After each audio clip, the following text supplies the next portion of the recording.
Alors, on va se dire janvier 2021, ça c'est bon, et on va se fixer le 24. Le 24 c'est parfait, c'est un dimanche. Ça c'est nickel. Tu sais ce que je suis en train de faire là? Je suis en train de prendre rendez-vous avec toi pour que dans un an, on puisse se retrouver au même endroit et que toi et moi, on ait une petite discussion pour faire le point. Car aujourd'hui, je vais t'aider à fixer des objectifs pour l'année à venir qui vont premièrement te permettre de retrouver un mental de guerrier et deuxièmement, d'arrêter de faire des conneries avec ton argent. Wouh! Cette semaine, on a un mode lâche ta caravane, passe la seconde et sors-toi les doigts du...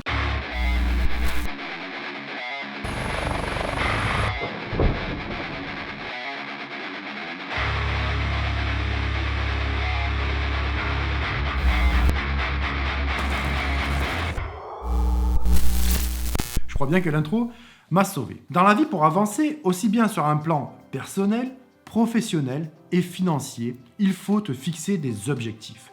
Car comme je t'ai déjà dit sur cette chaîne, tu es le seul et unique capitaine du navire de ta vie. Tu es le seul capitaine du navire de ta vie.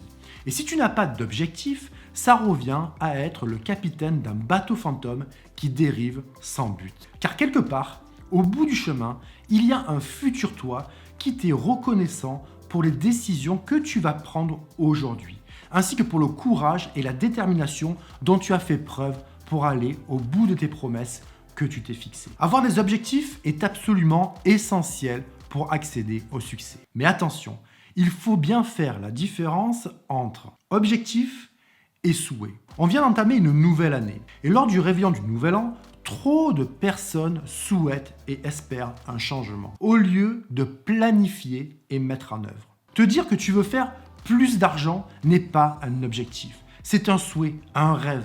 Lorsque tu te fixes un objectif, il faut que tu sois spécifique. Alors dis-toi plutôt, je veux gagner 50, 70, 100 000 euros pour les 12 prochains mois. Ça, c'est un objectif. Un objectif doit être pensé et planifié, car cela nécessitera sûrement l'acquisition de compétences et de nouvelles connaissances afin d'amorcer le démarrage d'un processus qui va te permettre de devenir un meilleur toi-même, pour accéder au niveau supérieur et te rapprocher chaque jour un peu plus de tes buts. Ah oui, un conseil qui fait la différence. Lorsque tu te fixes un objectif, écris-le sur une feuille de papier. Cela va envoyer un message fort à ton cerveau, comme quoi cette fois, c'est pas des paroles en l'air. Et colle cette feuille sur ton frigo, afin que chaque jour, et plusieurs fois par jour, tu puisses lire tes objectifs et le contrat que tu t'es fixé à toi-même. Alors je vais te donner 5 buts que tu vas pouvoir te fixer, plus un objectif bonus à la fin de cette vidéo qui va t'aider, toi et ton portefeuille, à retrouver la gagne. Et de ton côté, laisse-moi un commentaire et donne-moi tes objectifs que tu t'es déjà fixés pour l'année à venir. Celui-là, il est original, t'es d'accord avec moi? Et le prochain, c'est arrêter de fumer et dire moins de gros mots. Il est bon le Will. Non, je plaisante. Pourquoi te mettre au sport? C'est pas forcément pour que tu aies un corps de rêve sur la plage cet été, mais c'est tout simplement pour adopter un mode de vie sain. Car il est difficile d'avoir les idées claires lorsque ton mode de vie est désordonné. Le sport va t'apporter discipline, dépassement de toi, ainsi qu'engagement mental et physique. Des qualités essentielles pour toute personne qui souhaite réussir et atteindre les objectifs qu'ils se sont fixés. Une activité sportive va t'aider à canaliser ton énergie pour gagner en concentration et productivité, ainsi qu'à créer une fatigue physique qui va te permettre d'augmenter la qualité de ton sommeil et de te réveiller en pleine forme chaque matin pour être moins gronchon et plus productif. Au final, la boucle est bouclée.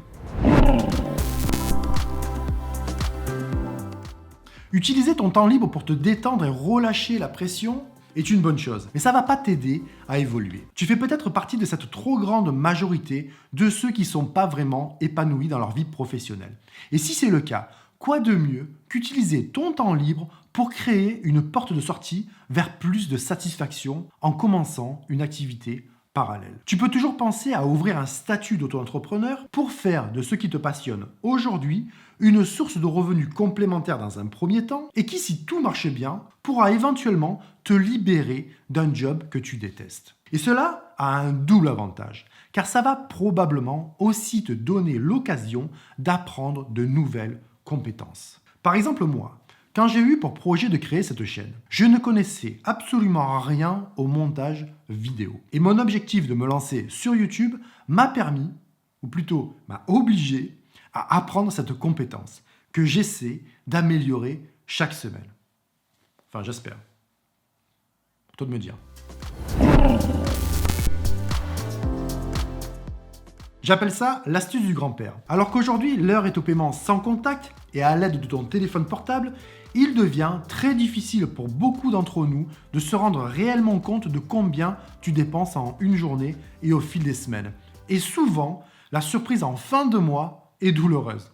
Un truc que je t'invite à essayer qui va t'aider à améliorer la gestion de ton argent, c'est d'utiliser uniquement de l'argent liquide pendant un mois. C'est-à-dire que tu vas retirer une somme d'argent que tu penses suffisante pour couvrir tous tes frais du quotidien et tu vas, pour les 30 prochains jours, n'utiliser que ça. Cela va te permettre de visualiser ton budget et de voir au fil de tes dépenses ce qui te reste et de réaliser l'impact que chacune d'elles a sur tes finances. Ce qui est très compliqué à réaliser avec les moyens de paiement électroniques.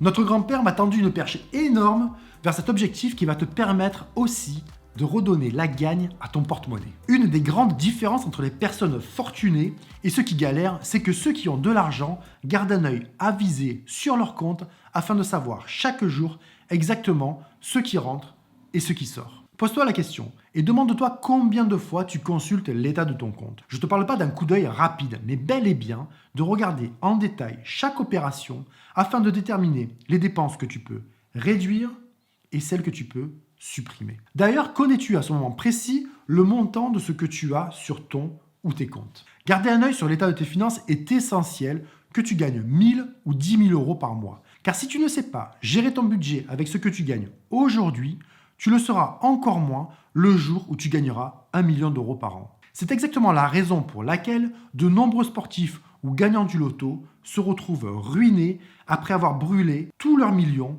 en quelques années seulement. Commencer à investir.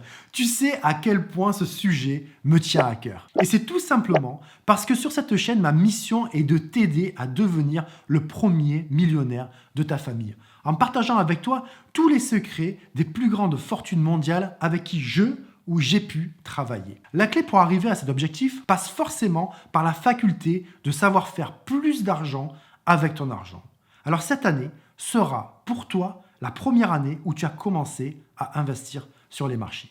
Prends ne serait-ce que 100 euros et commence à acheter tes premières actions. Je ne vais pas te mentir, ce n'est pas ça qui va te rendre millionnaire, mais ce n'est pas le but. Ces premiers 100 euros que tu vas investir vont te permettre de mettre définitivement fin à toutes ces peurs et croyances qui retiennent la grande majorité d'entre nous de commencer à investir. Et cela va aussi te permettre de faire ta propre expérience et de pouvoir appréhender, dompter ce qu'on appelle la volatilité, qui est la fluctuation permanente aussi bien à la hausse qu'à la baisse du cours des actions et par conséquent de la valeur de ton investissement. Et c'est la raison de ces premiers 100 euros investis. C'est de te mettre en situation en minimisant ta part de risque tout en te permettant d'apprendre à mieux te connaître et de connaître ta réaction face à ce type de phénomène afin de te donner le courage de commencer.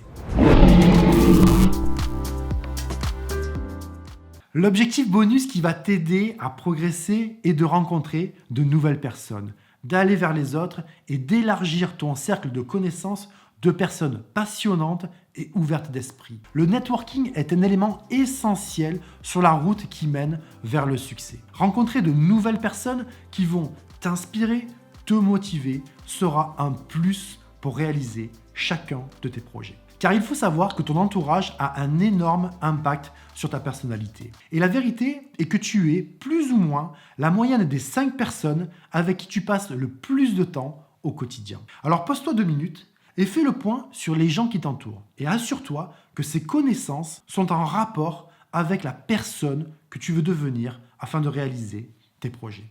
Cherche à rencontrer des profils qui vont t'aider à te tirer vers le haut. Et cela implique qu'il va falloir aller vers des gens probablement plus éduqués ou avec un niveau de connaissance supérieur au tien. Ce qui peut t'impressionner dans un premier temps ou te donner le sentiment d'une certaine infériorité. Si c'est le cas, dis-toi que c'est ton ego qui parle. Alors un conseil, mets ton ego et ta fierté de côté en acceptant pendant un temps ta position de padawan, d'élève Jedi, et nourris-toi de ces nouvelles connaissances sans aucun sentiment de frustration afin que toi aussi tu puisses un jour devenir à ton tour un Jedi dans le domaine qui te passionne. Voilà les amis, j'espère que ces points vont te servir de tremplin pour te donner la motivation de sortir de ta zone de confort et de bouleverser ton quotidien afin de te lancer sur le chemin qui va te mener vers un futur toi que tu as toujours souhaité devenir. L'accès à ta réussite passera forcément par la création de bonnes habitudes dans ta vie. Et je vais d'ailleurs terminer en te citant une phrase de Matthias Alexander qui résume parfaitement le sujet de cette vidéo. Tu ne décides pas de ton futur, tu décides de ton quotidien et de tes habitudes. Et tes habitudes décident de ton futur. C'est tout pour aujourd'hui mon ami. J'espère que tu as aimé cette vidéo. Si c'est le cas, fais comme lui et éclate le like. Tu sais que l'avenir de cette chaîne dépend de ça. Abonne-toi si ce n'est pas encore déjà fait, car je te veux à bord avec moi. Toi et moi, on se retrouve très vite, très vite, lors de la prochaine. En attendant, prends bien soin de toi.